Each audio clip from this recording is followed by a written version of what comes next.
The Mike Hosking Breakfast, 6 to 9 weekdays on Newstalk ZB. G'day there, explain this to me. Which clause of the treaty is the Waitangi Tribunal using when they suggest the government recognise second-generation Maori for citizenship? Now, John Ruddock brought this case. A similar one got headlines recently because it involved Keisha Castle-Hughes, the actress.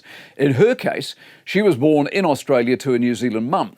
Her children were born in America, hence they don't get automatic citizenship. Ruddock too was born in Australia and got citizenship by descent, but his children were born offshore as well, and descent only operates to one generation, hence the case. This is not, by the way, this is not a new law, it's not a surprise, it's been this way, of course, for decades. So the tribunal hears the case and decides the law needs changing. My question is, on what basis?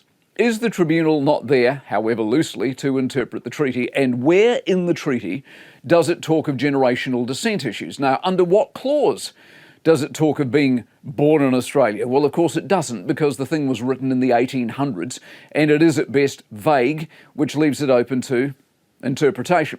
So the question for the here and now is, the modern age, is how much so-called law is going on here versus how much ideology is going on here. Law is developed, if not by Parliament, of course, by regular courts. When they see a gap, they interpret. The recent foreshore drama is a good example of that. The 2011 law was very explicit. The court simply didn't like it, so they suggested change. The government had to step in and change it back.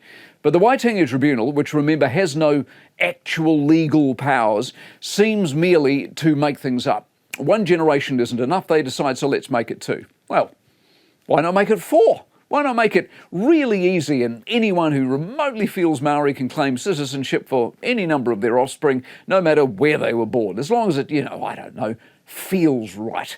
Where does the treaty stop and the improv start?